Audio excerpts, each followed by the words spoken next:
Okay, welcome back to the Bar Down Breakdown. We're here with Craig Button. He's our favorite analyst, I gotta say. We hung out at the World Juniors. We got to watch a bunch of games together. Craig, it's good to see you again. It's great to see you, Corwin. The World Junior Tournament in the bubble was a fantastic experience, mostly for the players that had a great opportunity to go and play, but certainly we had our fun.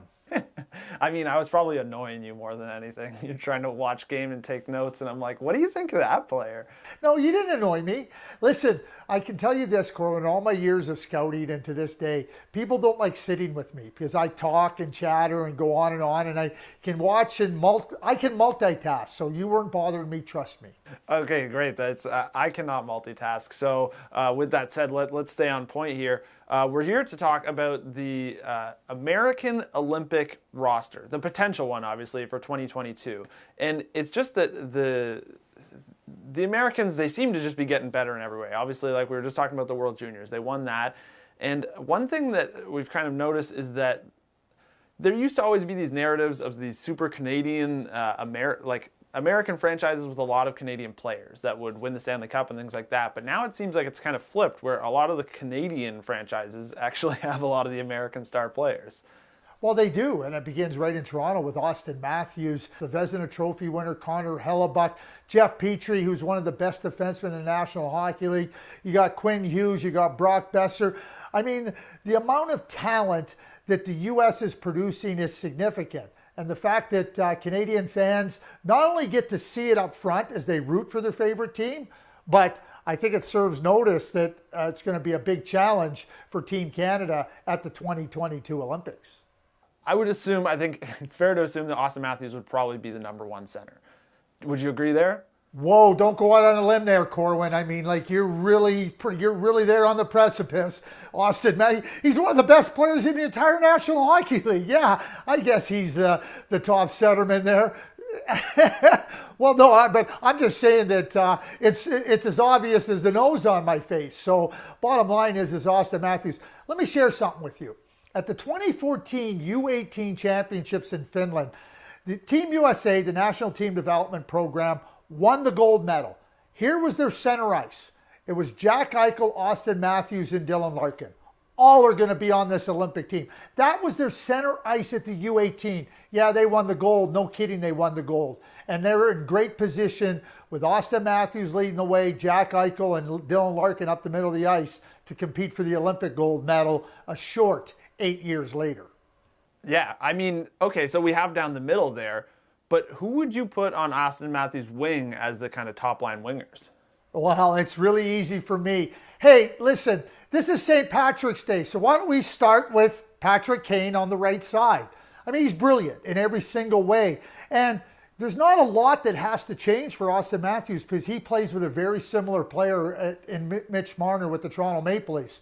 So that's a no-brainer for me. And then on the left side, Matthew Tkachuk. Not only for the way he plays, but Austin Matthews and Matthew Tkachuk were teammates on the National Team Development Program as they came in there. And yes, Matthew Tkachuk was a top player with the National Team Development Program and continues to be in the National Hockey League. What a great pair of wingers to play with Austin Matthews.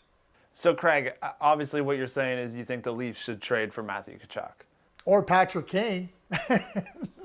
Whichever one you want to get. Like, how can you go wrong? But, hey, listen, maybe they don't need Patrick Kane because Mitch Marner is a superstar. But, Matthew Tkachuk on that left side, yeah, I think he'd fit just nicely.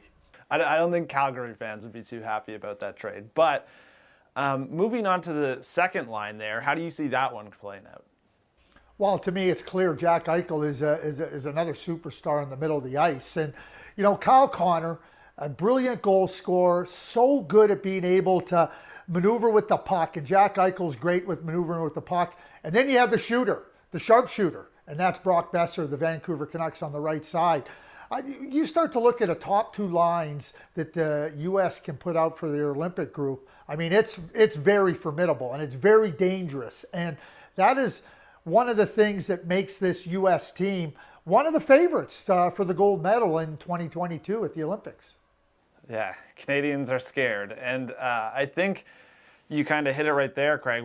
The biggest thing is that we're really comparing them to the best. And if we're talking about the Olympics, there hasn't really been anyone better than the Canadians. So I want to kind of run through this quick with you of going through their different groups of players and kind of which ones you would prefer to have. So if, let's say, Canada versus U.S., in their group of forwards, which one would you rather have?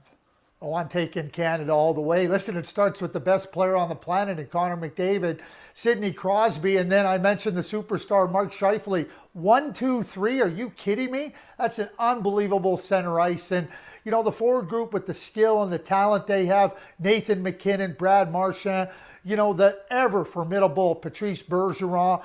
You know, there's just so much going on there. Mitch Marner. Can you imagine Mitch Marner is now a third-line right winger? Yeah, that's where he finds himself. But, hey, listen, the depth of Canada's skill all the way through the lineup, I think, is quite formidable. As good as the U.S. is, Canada's forwards are better.